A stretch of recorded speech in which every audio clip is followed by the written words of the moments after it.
This is premium dog food.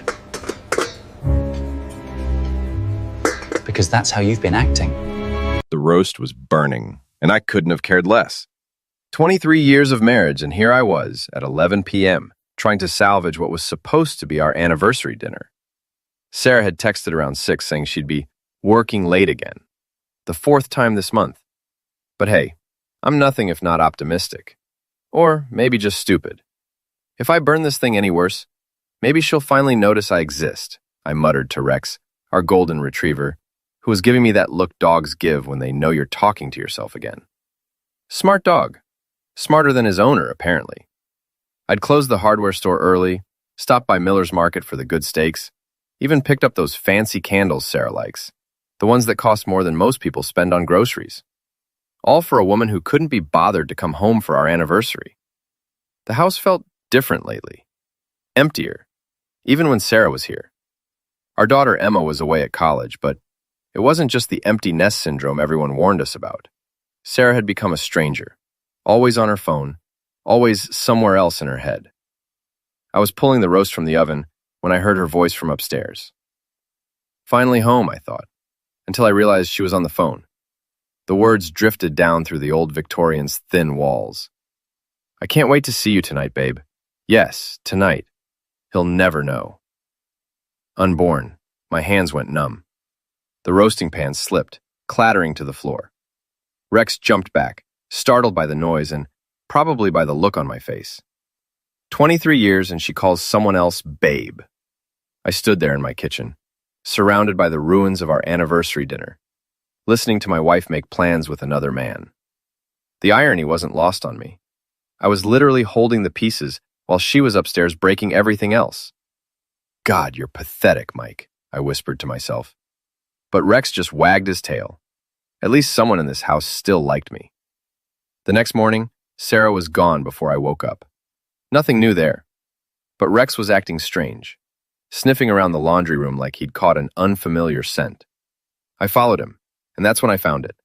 A shirt that definitely wasn't mine, reeking of cologne I'd never smelled before. Expensive cologne.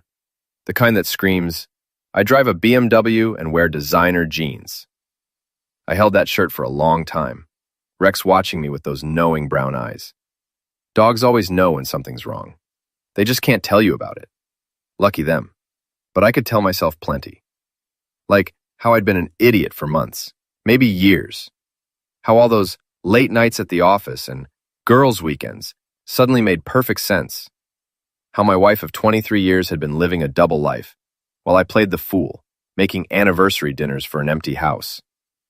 The shirt went back where I found it. No point in confronting her yet. I needed to know more. Know who. Know how long. Know just how big a fool I'd been. That afternoon at the store, I couldn't focus on anything. Mrs. Patterson wanted advice on paint colors for her bathroom, and I nearly suggested she try Betrayal Blue or Cheating Wife Chartreuse. Good thing I caught myself. You all right, Mike? She asked, peering at me over her glasses. You look like you've seen a ghost. Something like that, I said. I just stuck a couple of me. By closing time, I'd made a decision. If Sarah wanted to play games, I could play too. But first, I needed proof. Real proof. Not just cologne-soaked shirts and overheard phone calls. I stopped by the grocery store on the way home, picking up dog food and a bottle of wine. If my wife was coming home tonight with her lover's scent on her clothes, she was going to find a husband who wasn't quite as clueless as she thought. The house was dark when I pulled into the driveway at 7. Sarah's car wasn't there, but that didn't mean anything anymore. I fed Rex, opened the wine, and settled in to wait. She came home at 9:30, humming. Actually humming, like she'd had the most wonderful evening.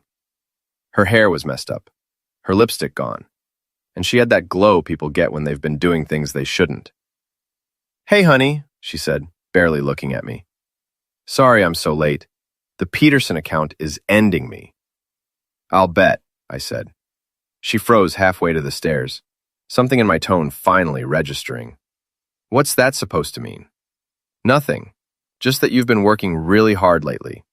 All those late nights, weekend meetings. Must be exhausting, keeping track of everything. Her eyes narrowed. After 23 years, she could read meat pretty well, too. Mike, if you have something to say, just say it. Actually, I do have something to say, but it can wait until tomorrow. I'm making a special dinner, just for us. Reassure on her face was almost worth it. Almost. What's the occasion? Does there need to be one? Can't a husband surprise his wife anymore? Relieved me for a long moment, then shrugged. Sure, that sounds nice. I should be home by 6. Perfect. I'll make sure we have everything we need. As she headed upstairs, I smiled for the first time in weeks. Tomorrow was going to be very interesting indeed. I spent the morning planning. Not the menu, that was simple enough. But the timing, the setup, the whole production. If Sarah wanted to treat our marriage like a performance, I was going to give her a show she'd never forget. The hardware store practically ran itself that day. I'd owned Murphy's Hardware for 15 years, ever since I'd saved enough to buy old Tom Murphy out. It wasn't glamorous work, but it was honest. More honest than whatever my wife had been up to anyway. Around noon, I called in a favor from my buddy Jake, who ran a locksmith business out of the next town over. I need you to change the locks on my house, I told him, and I need it done this afternoon. Everything okay, Mike? Let's just say I want to control who has access to my home. Jake had been through his own divorce 3 years back. He didn't ask any more questions. At 3 o'clock, I closed the store early and drove home to prepare. Rex greeted me at the door like I'd been gone for months instead of hours. At least someone in this family was loyal. I set the dining room table with our good china, the stuff we'd gotten as wedding gifts and barely used. Candles, cloth napkins, the works. Then I went to the kitchen and started cooking. Not the anniversary roast I'd ruined the night before. Something simpler. Something that would keep well if dinner got delayed. Something that would pair nicely with the main course I had planned. At 5:30, I opened a can of dog food. Premium stuff, chicken and rice.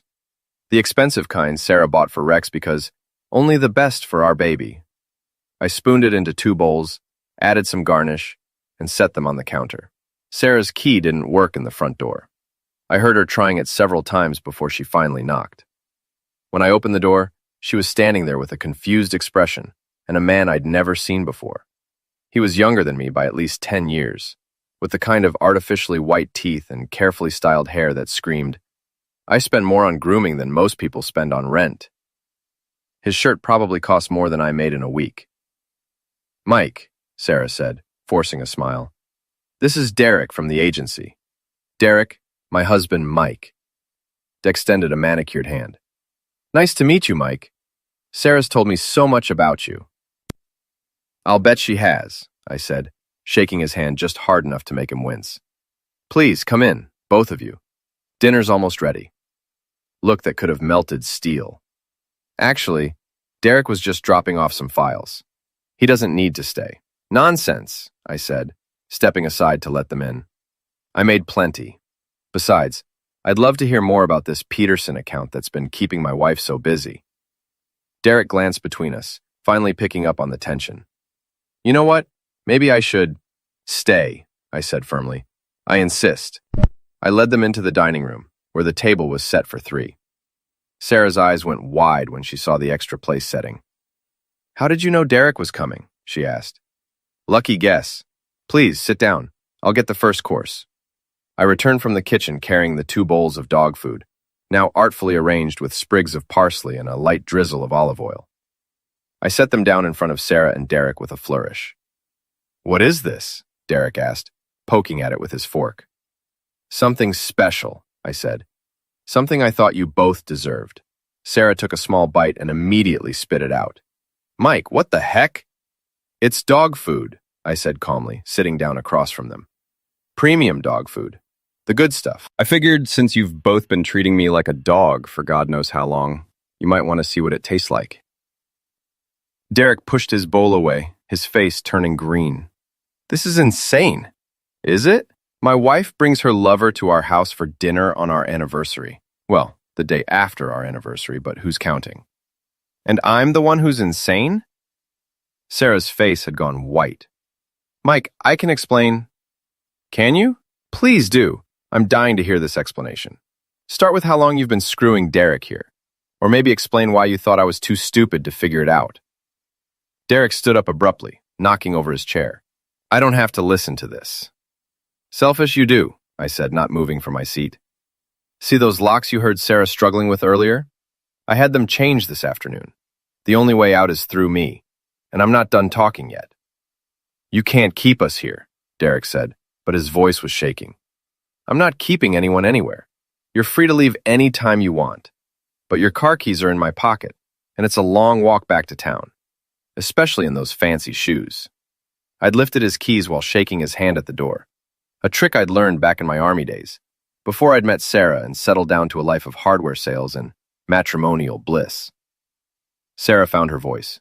Mike, please, let's talk about this like adults. Adults? I laughed, and it came out harsher than I'd intended. Adults don't sneak around behind their spouse's back for months. Adults don't bring their lover to their husband's house and introduce him as a coworker. Adults don't lie about working late while they're off playing house with someone else. How long have you known? She asked quietly. Does it matter? Long enough to realize what an idiot I've been. Long enough to understand why you've been so distant, so cold. Long enough to figure out that our marriage has been a joke for longer than I want to admit. Derek was looking around the room like a trapped animal. This is kidnapping. I'm calling the police. Go ahead, I said, gesturing to the phone on the sideboard. Tell them you're being held hostage by a man who served you dog food in his own home. Tell them you're here with another man's wife, in another man's house, after another man changed his locks. See how that works out for you. He didn't reach for the phone. Now, I continued, I have some questions, and I'd like some honest answers for once. How long has this been going on? Sarah and Derek exchanged glances. Finally, she spoke. 6 months. 6 months. And where do you usually meet? Hotels? His place? Our bed? Mike, please.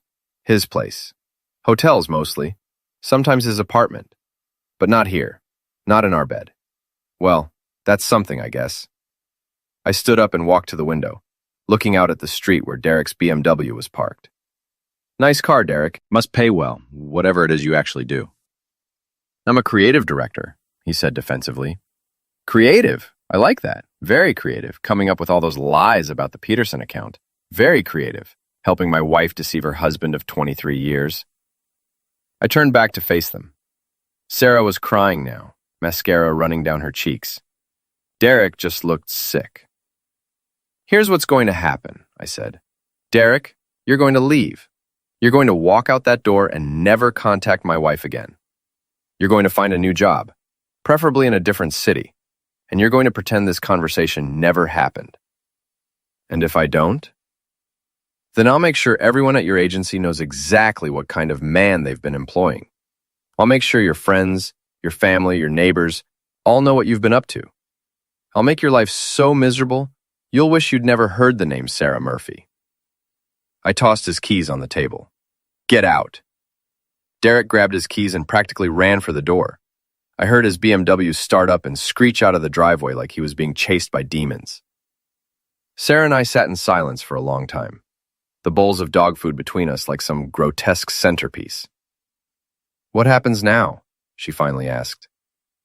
Now you pack a bag and go stay with your sister.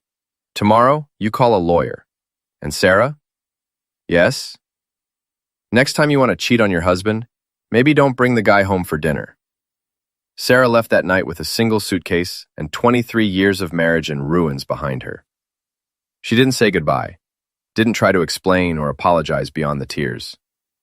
Just packed her things while I sat in the living room with Rex, listening to her move around upstairs like a ghost. The house felt different after she was gone. Quieter, but not in a peaceful way. More like the silence after an explosion, when you're waiting to see what's still standing. I called in sick to the store the next morning. First time in 5 years. Instead, I sat at the kitchen table with a cup of coffee and tried to figure out what came next. Divorce, obviously. Division of assets. Lawyers and paperwork and all the bureaucratic machinery that turns a failed marriage into a legal transaction. The phone started ringing around 10. Sarah's sister, Linda, full of righteous indignation about how I'd humiliated Sarah and traumatized her boyfriend.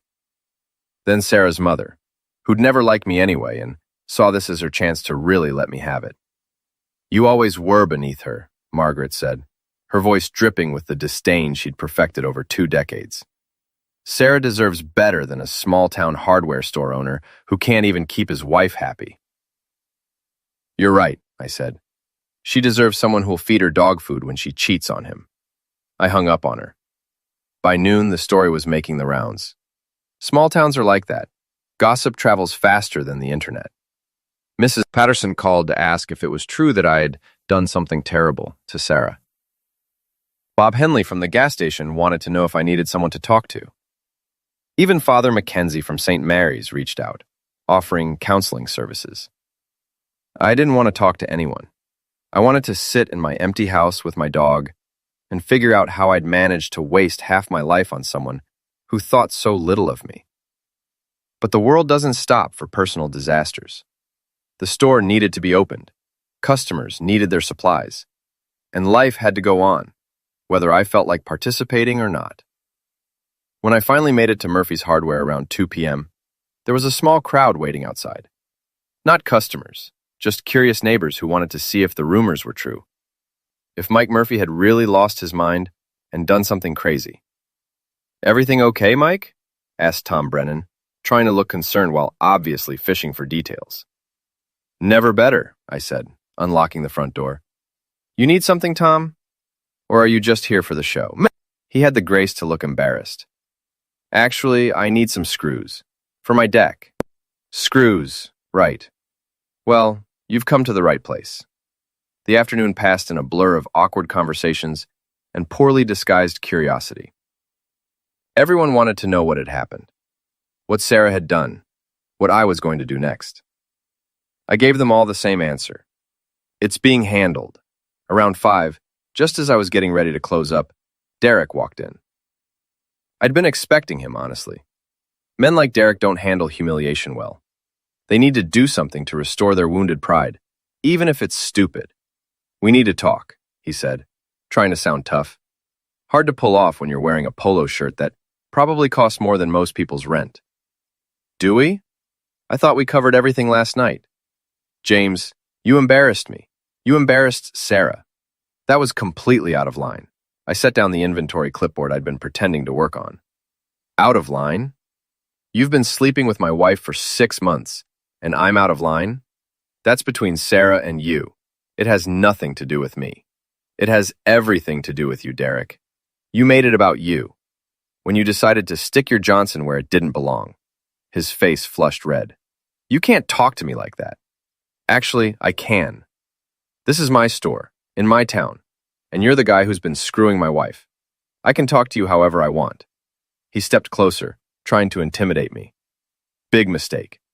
I might have been a hardware store owner now, but I'd done 2 tours in the Middle East before I'd settled down to civilian life.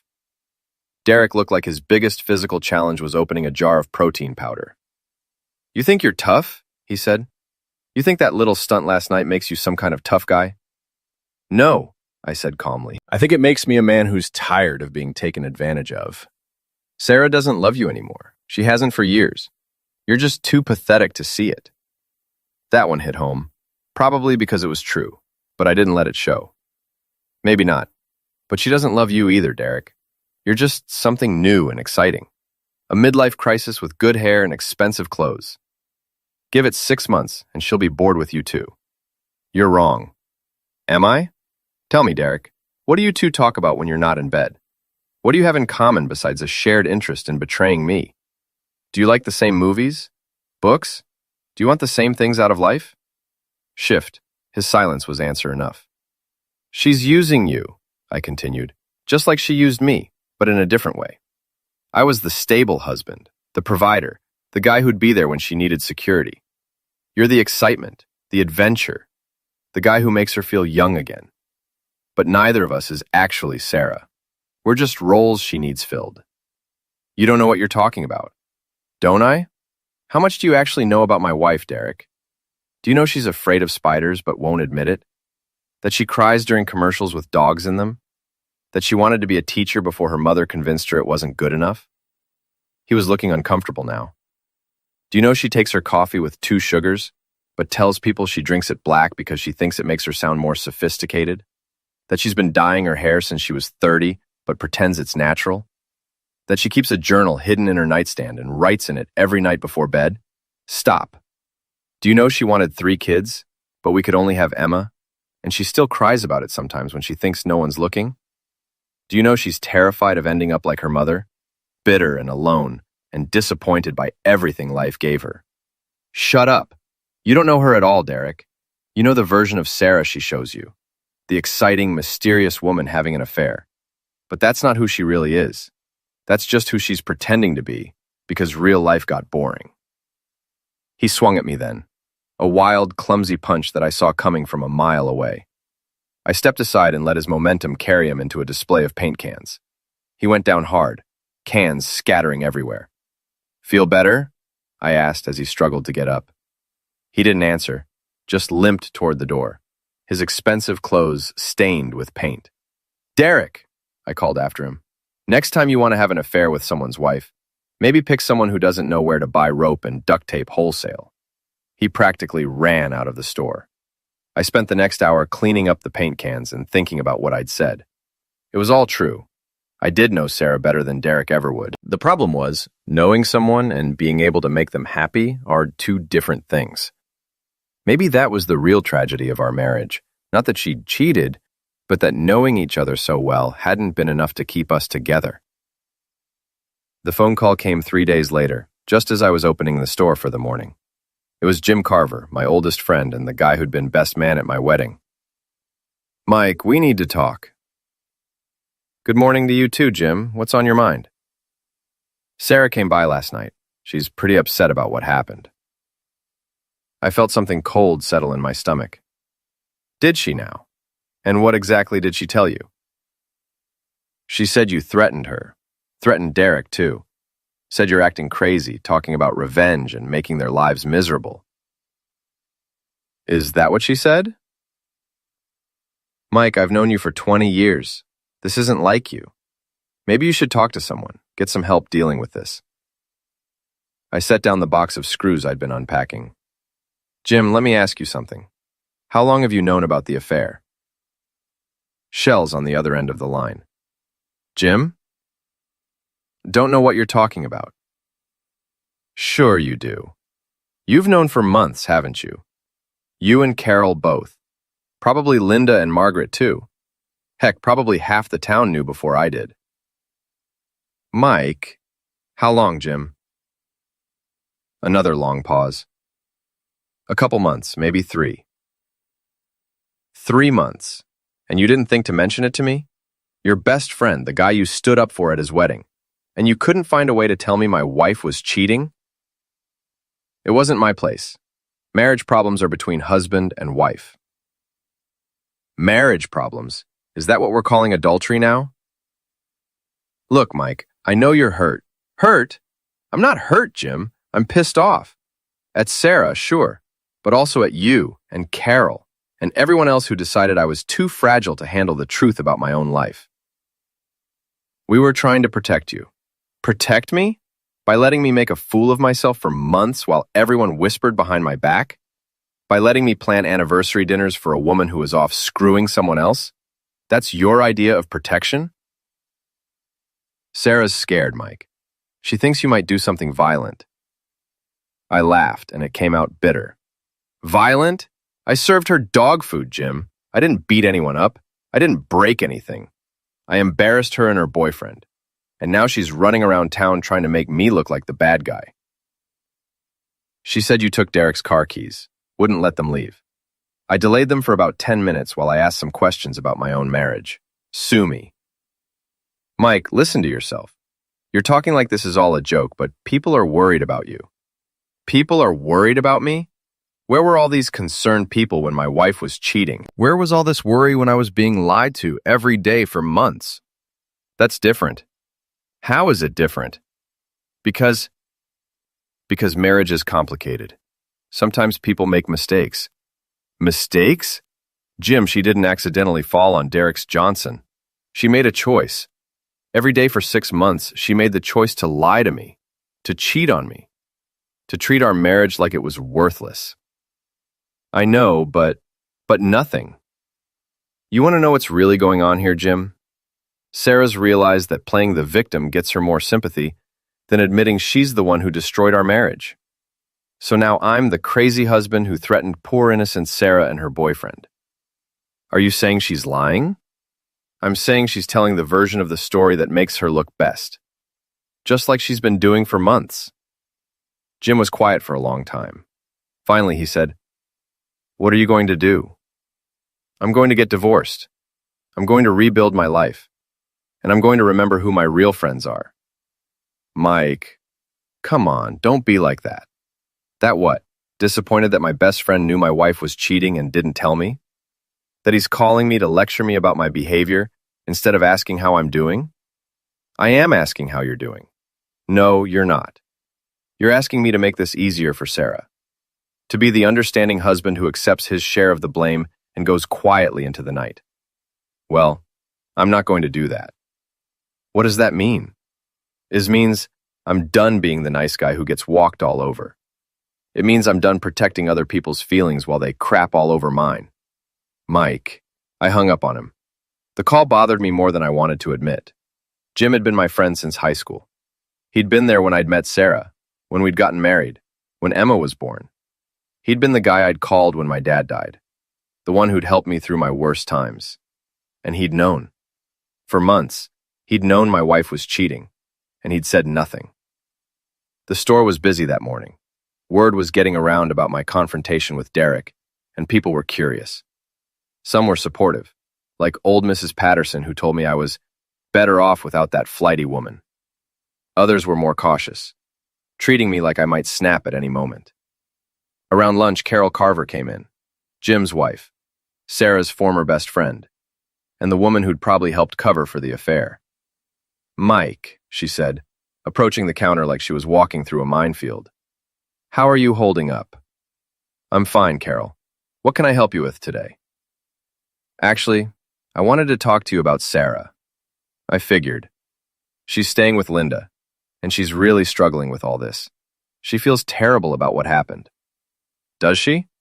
Terrible about the affair, or terrible about getting caught? Carol flinched. She made a mistake, Mike. A big one. But she's not a bad person. Isn't she? She lied to me for months. She brought her lover to our house. She's now going around town telling people I threatened her. What part of that makes her a good person? She's confused. She doesn't know what she wants. She wants Derek. She made that pretty clear. I don't think that's true. I think she got caught up in something exciting and new, and now she doesn't know how to get out of it. Lifting rein, I studied Carol's face. She actually believed what she was saying. In her mind, Sarah was the victim here. A poor, confused woman who'd made an innocent mistake and now needed to be rescued from the consequences. "Carol, can I ask you something?" "Of course." "Did you help her? With the affair, I mean. Did you cover for her when she was with Derek?" Her face went red. I didn't encourage it. That's not what I asked. Sometimes she needed someone to talk to, someone to help her figure things out. And did you ever suggest she talk to me? Her husband, the person she was supposed to be figuring things out with? It's not that simple. It's not that simple. It's exactly that simple. Marriage is about two people working through problems together. But Sarah decided to work through our problems with Derek instead. She was unhappy, Mike. She felt like you two were growing apart. So was I. The difference is, I thought we should try to fix it together. She thought she should find someone new. Carol looked uncomfortable. She wants to try to work things out. She thinks maybe you two could go to counseling, try to rebuild what you had. What we had? Carol, what we had was a lie. For months, our entire marriage was based on her deception. Every conversation, every dinner, every time we went to bed together, it was all fake. She was pretending to be my wife while she was really Derek's girlfriend. People make mistakes. Stop calling it a mistake. A mistake is forgetting to pick up milk at the store. A mistake is double booking dinner plans. Having a 6-month affair with a coworker is a choice, a series of choices, made over and over again, every single day. She loves you, Mike. No, she doesn't. She loves the security I represent. She loves having someone to pay the bills while she plays around with Derek. But she doesn't love me. Carol was crying now. Don't say that. It's the truth, and the sooner everyone accepts it, the better off we'll all be. She left without buying anything, and I went back to my inventory with a heavy heart. It was one thing to lose my wife. It was another thing entirely to realize how many people had been willing to help her betray me. That evening, I sat in my empty house with Rex and tried to figure out what came next. The divorce would be ugly. Sarah would fight for half of everything, including the store I'd built from nothing. She'd probably get it, too, with a good lawyer and a sympathetic judge. But that wasn't what bothered me most. What bothered me was the realization that I'd been living in a fantasy for months, maybe years. While I'd been working to build a life for us, Sarah had been planning her escape. While I'd been trying to be a good husband, she'd been auditioning my replacement. And everyone had known but me. The phone rang around 9. It was Emma, calling from college. Dad? Mom called me. She's really upset. She says you're not handling the separation well. Is that what she told you? That we're separated? Aren't you? I took a deep breath. Emma was 19, old enough to hear the truth, but young enough that it would hurt. Your mother's been having an affair, Emma, for months. I found out and confronted her about it. Now she's living with your Aunt Linda and telling people I'm the problem. Silence on the other end of the line. Emma? How long have you known? About a week. And you're sure? You're sure she was cheating? I'm sure. Another long pause. What are you going to do? Get divorced. Try to move on with my life. Are you okay, Dad? It was the first time anyone had asked me that question without an agenda behind it. The first time someone had seemed genuinely concerned about how I was doing, rather than how my behavior was affecting everyone else. I will be, I said. It's going to take some time, but I'll be okay. I'd love you too, sweetheart. After I hung up, I felt better than I had in days. At least I still had my daughter. At least someone in my family was still on my side. But as I was getting ready for bed, I started thinking about Jim's call, about Carol's visit, about the way people were treating me like I was the problem. Sarah was building a narrative, painting herself as the victim and me as the unstable husband who couldn't handle his wife's mistake, and people were buying it. That bothered me more than it probably should have. But I'd spent 23 years being the good guy, the reliable husband, the man everyone could count on. I wasn't ready to let Sarah rewrite history and turn me into the villain. If she wanted to play victim, that was fine. But I wasn't going to make it easy for her. The plan came to me on a Thursday morning while I was restocking the paint section. It was simple, elegant, and completely legal. The kind of revenge that would hurt without leaving any fingerprints. Sarah wanted to play the victim? Fine. But victims need villains, and I was tired of being cast in that role. Time to remind everyone who the real villain was in this story. I started with the basics. Our joint bank accounts. I was still legally entitled to half, so I transferred my portion to a new account at a different bank. The credit cards in both our names got canceled. The insurance policies that covered both of us changed to cover just me. All perfectly legal. All things I had every right to do as her husband, but it would make her life significantly more complicated. Next, I visited my lawyer. Tom Bradley had handled the paperwork when I'd bought the hardware store, and he'd been straight with me then. I needed someone who'd be straight with me now. How messy is this going to get? I asked him. Depends on how reasonable Sarah wants to be, Tom said. But given what you've told me about her behavior, I'd prepare for a fight. What are my chances of keeping the store? Good, if we can prove you built it with your own money and labor. The house might be trickier. That's marital property, bought during the marriage. I don't care about the house. She can have it, but the store is mine. We'll make that argument. What about alimony? What about it? She might ask for it. She's been out of the workforce for a while, helping with your business. A judge might see that as grounds for support. She's been helping Derek more than she's been helping me. Tom smiled grimly. We'll make that argument too. I left his office feeling better than I had in weeks. Sarah thought she could have her cake and eat it too. Keep Derek as her boyfriend while taking half my assets in the divorce. But life doesn't work that way. The next step was more delicate. Sarah had been telling people I was unstable, dangerous, possibly violent. Time to let people see what real instability looked like. I started with social media. Sarah's Facebook page was full of sympathy-seeking posts about going through a difficult time and learning to be strong. Lots of comments from friends offering support and asking what they could do to help. I created a new account under a fake name and started commenting. Nothing threatening, nothing that could get me in legal trouble, just questions that people might wonder about. Isn't this the woman whose husband caught her cheating? On one post. I heard she brought her boyfriend to her own house for dinner, on another. Funny how she's the victim when she's the one who had the affair, on a third. Within hours, the comments were spreading. People were asking questions, looking at Sarah's posts with new eyes. The narrative was shifting, but that was just the beginning. Derek worked for a small marketing agency downtown, the kind of place that depended on reputation and client relationships. I did some research and found out they handled several local businesses, including the bank where I'd done business for 15 years.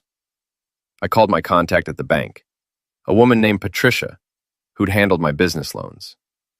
Patricia, I need to ask you about your marketing agency, the one that handles your advertising. Morrison and Associates? What about them? I've heard some concerning things about their business practices, specifically about one of their employees, Derek Morrison. Derek's the owner's son. What kind of concerning things? Well, I hate to spread gossip, but I heard he's been having an affair with a married client, using company resources to facilitate personal relationships. I just thought you should know, given that you're trusting them with your business reputation. That's very concerning. Do you have any proof? I have the testimony of the woman's husband, but I understand if you need to do your own investigation. Patricia thanked me for the information and promised to look into it. I made similar calls to 3 other businesses that used Morrison and Associates. By Friday afternoon, Derek had been fired. Sarah called me that evening, screaming. What did you do? Derek lost his job. His father won't even speak to him. I didn't do anything to Derek. I just shared some information with concerned business owners. You ruined his life. No, Sarah. Derek ruined his own life when he decided to sleep with a married woman. I just made sure people knew about it. This is insane.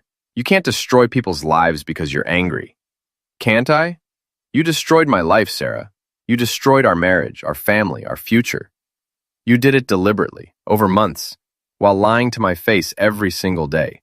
So forgive me if I don't have a lot of sympathy for Derek's employment problems. I'm calling the police. Go ahead. Tell them your husband shared factual information about your affair with some business contacts. See how that works out for you. She hung up on me, but I wasn't done. Saturday morning, I drove to the Morrison and Associates office. Derek's BMW was in the parking lot, probably cleaning out his desk. I parked next to it and waited. He came out 20 minutes later, carrying a cardboard box of personal items. When he saw me, his face went white. You, he said, you did this. I didn't do anything, Derek. You did this to yourself. I'm going to sue you. This is harassment, defamation. Is it? I told people the truth. You were having an affair with a married woman. You used company resources to facilitate that affair. Those are facts, Derek. You can't sue someone for telling the truth. He set down his box and stepped closer to me. You think you're so smart. You think you've won something. I think I've evened the score a little bit. This isn't over. Yes, it is. You're going to leave town, Derek. You're going to find a new job somewhere else, and you're going to stay away from my wife. Because if you don't, I'll make sure everyone in your new town knows exactly what kind of man you are. You can't. I can, and I will. See, Derek, you made a mistake. You thought I was just some dumb, small-town guy who'd roll over and take whatever you and Sarah dished out. But I'm not. I'm a man who's tired of being screwed over, and I have a lot more patience for revenge than you have for consequences. He got in his car and drove away without another word. I never saw him again. But I wasn't done with Sarah. Sunday morning, I went to church for the first time in months. St. Mary's was packed, as usual, with most of the town's social elite putting in their weekly appearance. Sarah was there, sitting with her sister Linda in the third pew. I sat in the back and waited. After the service, during the social hour in the church basement, I made my move. I approached the group of women Sarah was talking with, all of them wives of prominent local businessmen, all of them part of the social circle Sarah desperately wanted to belong to. "Ladies," I said pleasantly, "how are you all doing?" They turned to me with expressions ranging from sympathy to curiosity. Sarah tried to edge away, but there was nowhere to go in the crowded room. "Mike," said Janet Morrison, the bank president's wife, "we've been so sorry to hear about your troubles." "Thank you, Janet. It's been a difficult time, but I'm learning to deal with it." "His things happen," said another woman, whose name I couldn't remember. "Marriage is hard work." "It is," I agreed, "especially when one person isn't doing their share of the work, or when they're doing their work with someone else entirely." Sarah's face went red. "Mike, please." "Please what, Sarah? Please don't tell people the truth about what happened to our marriage. Please keep pretending that this is just a normal separation between two people who grew apart." The women were looking back and forth between us, sensing drama, but not sure what kind. "I think," I continued, "that people deserve to know what really happened. How my wife of 23 years decided she was bored with our marriage and started sleeping with her coworker. How she lied to me for months while carrying on her affair. How she brought her boyfriend to our house and introduced him to me as just a colleague." The gasps from the women were audible. Sarah looked like she wanted to disappear. "Mike, stop," she whispered. "Stop what? Stop telling the truth? Stop letting people know that you're not the innocent victim you've been pretending to be?" "That's enough," Linda said, stepping between us. "Sarah doesn't have to listen to this." "You're right," I said. "She doesn't. She can leave any time she wants. Just like she could have left our marriage any time she wanted, instead of cheating on me." I looked around at the circle of women, all of them staring at Sarah with new understanding. "Ladies, I hope you have a wonderful rest of your Sunday. Sarah, I'll see you at the lawyer's office." I walked away, leaving Sarah standing there with her reputation in ruins, and her sister trying to do damage control. It felt good. Better than good. It felt like justice. But I still wasn't done. That afternoon, I called Emma. "Dad, is everything okay?" "Everything's fine, sweetheart. I just wanted to let you know that your mother and I will be getting divorced. The papers should be filed this week. Mom called me yesterday, crying. She says you're trying to destroy her life. I'm trying to get a fair divorce settlement and move on with my life. If your mother feels like her life is being destroyed, maybe she should think about why that is. She says you got Derek fired. Derek got himself fired when he decided to have an affair with a married woman. I just made sure his employers knew about it." Emma was quiet for a moment. "Are you okay, Dad? You sound different." "I'm fine. Better than fine, actually. For the first time in months, I feel like myself again." "What does that mean?" "It means I'm done being the nice guy who gets walked all over. I'm done protecting other people's feelings while they crap all over mine. I'm done being the victim in this story." "Dad, don't worry, sweetheart. I'm not going to do anything illegal or violent. But I'm also not going to make this easy for your mother. She made choices, and now she gets to live with the consequences. I love you, Dad. I love you too. And Emma, don't let anyone tell you that your father is the bad guy in this story. I may not be perfect, but I never lied to your mother. I never cheated on her. I never betrayed the trust she placed in me. I know, Dad. After I hung up, I sat in my living room with Rex and thought about what came next. Sarah would probably try to paint me as a toxic husband, a man who'd snapped under pressure and become dangerous. She'd probably get a restraining order, claim she was afraid for her safety. But I'd been careful. Everything I'd done was legal, factual, and proportionate to what she'd done to me. I hadn't threatened anyone, hadn't broken any laws, hadn't even raised my voice except when she'd called screaming about Derek's job. I'd simply stopped protecting her from the consequences of her actions. And that, I realized, was what she really couldn't forgive. Not the dog food dinner or the public confrontation or even getting Derek fired. What she couldn't forgive was that I'd stopped being her safety net, the reliable husband who'd clean up her messes and protect her reputation. For 23 years, I'd been her insurance policy against the real world. Now, she was on her own, and she didn't like it. Too bad.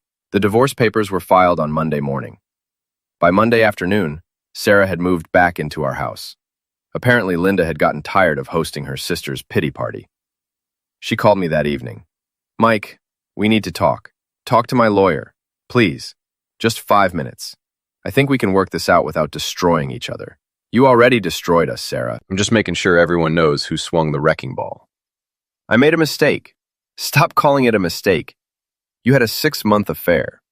You brought your lover to our house. You lied to me every single day for half a year. Those weren't mistakes. They were choices. Fine, I made bad choices. But we can get past this. We can rebuild what we had. We had was based on a lie. I can't rebuild something that was never real in the first place. It was real, Mike. The first 20 years were real. The love was real. Was it? Or were you just waiting for something better to come along? She was crying now. Please don't do this.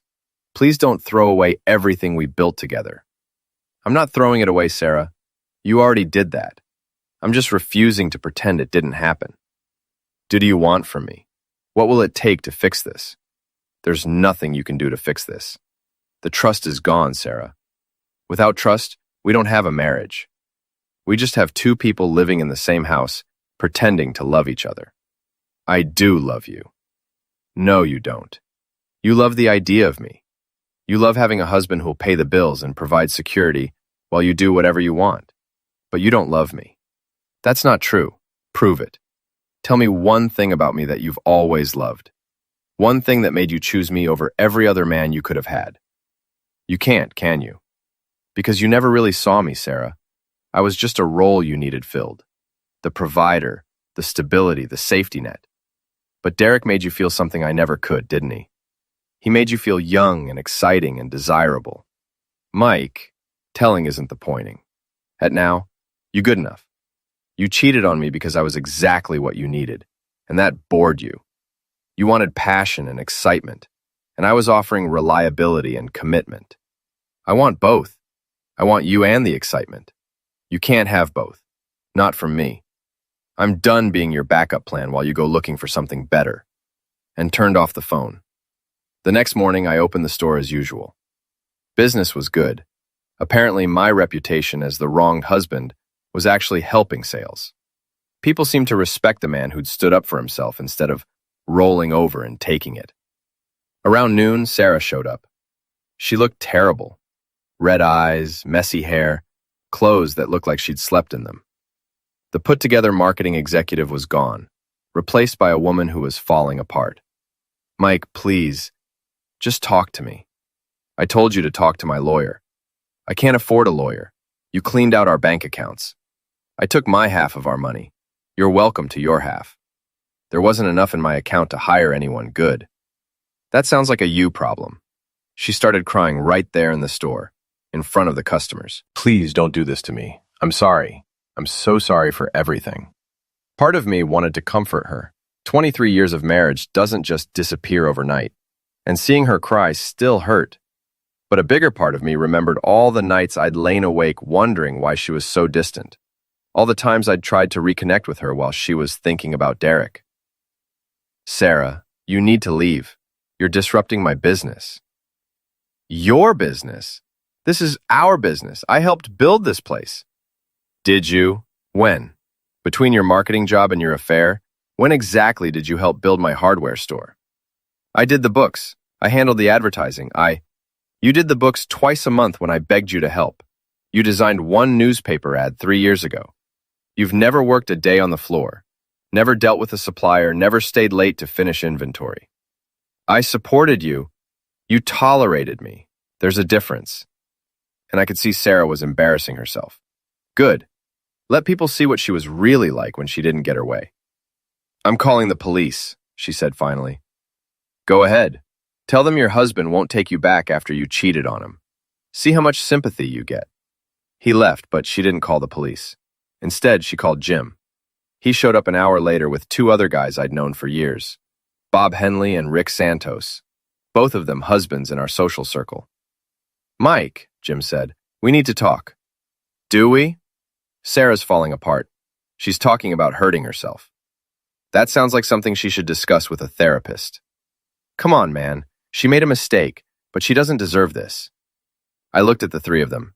Men I'd considered friends. Men I'd trusted. Men who were now here to pressure me into taking back my cheating wife. Let me ask you guys something, I said. If your wives had 6-month affairs, brought their lovers to your houses, lied to you every day for half a year, would you take them back? They exchanged glances. That's different, Bob said finally. How? Because Sarah's not like that. She's not a cheater. She just got confused. She's not a cheater? Bob, she cheated. For 6 months. With her coworker. How is that not being a cheater? You know what I mean. No, I don't. Explain it to me. Rick jumped in. Look, Mike, marriage is hard. Sometimes people make mistakes. But you don't throw away 23 years over one mistake. One mistake that lasted 6 months and involved bringing another man into my house. She's sorry, Jim said. She wants to make it right. How? How does she make it right? Does she unsleep with Derek? Does she take back all the lies? Does she give me back the months I spent wondering what was wrong with our marriage while she was off playing house with someone else? She can't change what happened, Bob said. But she can commit to doing better. Like she committed to our marriage vows? Like she committed to forsaking all others? That kind of commitment? They were getting frustrated now. Probably because they couldn't argue with my logic. Mike, Jim said, you're being unreasonable. Sarah made a mistake, but she's not evil. She's a good person who got caught up in something she couldn't handle. A good person. Jim, good people don't have affairs. Good people don't lie to their spouses. Good people don't bring their lovers home to meet their husbands. Everyone makes mistakes. Stop calling it a mistake. A mistake is something you do once and regret immediately. Sarah made a choice, every single day for 6 months, to betray our marriage. Those weren't mistakes. They were decisions. What do you want from her? Rick asked. What would it take for you to forgive her? Nothing. There's nothing she can do. The trust is gone, and without trust, there's no marriage. So that's it? You're just going to destroy her life because you can't forgive one mistake? I'm not destroying her life. I'm refusing to pretend that what she did was okay. I'm refusing to be the understanding husband who takes the blame for his wife's affair. Unless nobody's asking you to take the blame, Bob said. Aren't you? You're here telling me I'm being unreasonable for not forgiving her. You're telling me I should take her back because she's sorry. You're making this about my failure to be a good enough husband to deserve forgiveness. That's not what we're saying. It's exactly what you're saying. You're saying that Sarah's affair was understandable, forgivable, something any reasonable husband would get over. But my refusal to forgive her is unreasonable, cruel, destructive. They didn't have an answer for that. Here's the thing, guys, I continued. Sarah didn't just cheat on me. She disrespected me. She made me look like a fool in front of the whole town. She took everything I gave her, my love, my trust, my commitment, and she threw it away for a few months of excitement with Derek. She regrets it now, Jim said weakly. Does she? Or does she regret getting caught? Because from where I'm standing, it looks like she's only sorry because her affair blew up in her face. You're being cruel, Mike. Am I? Or am I finally standing up for myself after 23 years of being taken for granted? They left without accomplishing anything, and I went back to work feeling better than I had in weeks. That evening, Sarah called one more time. Mike, I'm begging you. Please don't destroy our marriage over this. I didn't destroy our marriage, Sarah. You did. I'm just refusing to help you rebuild it on the same foundation of lies. I'll do anything. I'll go to counseling. I'll change jobs. I'll cut off all contact with Derek. You already cut off contact with Derek. I made sure of that when I got him fired. Then what do you want? I want a divorce. I want to split our assets fairly and move on with my life. I want to stop pretending that what we had was real. It was real, Mike. The love was real. Maybe it was, once. But you ended it, Sarah. You ended it when you decided Derek was more important than our marriage. Please, please, relieve over, Sarah. sign the papers, take your half of what we built together, and let's both try to find some happiness with people who actually want to be with us. I hung up for the last time. The divorce was finalized 6 weeks later. Sarah got the house and half our savings. I kept the store and my self-respect. She moved to another state a month after that. Apparently, the social fallout from our very public breakup had made life in our small town uncomfortable for her. Derek had already left town, so there was nothing keeping her here. I heard through the grapevine that she'd tried to reconcile with him, but he wasn't interested in a relationship with a woman who'd cost him his job and his family's respect. Apparently, affairs are more fun when there are no consequences. Jim and the other guys tried to maintain friendships with both of us, but it didn't work. They'd chosen sides when they'd come to pressure me into taking Sarah back. And we all knew it. I made new friends. People who respected a man who stood up for himself, instead of rolling over and taking whatever life dished out. Emma came home for Christmas that year, and we had a good talk about what had happened. She understood why I couldn't forgive her mother, and she didn't ask me to try. "I'm proud of you, Dad," she said. "You didn't let anyone push you around." "Sometimes you have to fight for your own dignity," I told her. "Sometimes being the nice guy means being the fool. Are you happy?" "I'm getting there. It takes time to rebuild your life, but I'm working on it." And I was. The store was doing better than ever. I was dating a nice woman from the next town over, and I was sleeping better than I had in years. Most importantly, I was done being the victim in my own life story. Sarah had wanted to have her cake and eat it too. Keep me as the stable husband while she played around with Derek.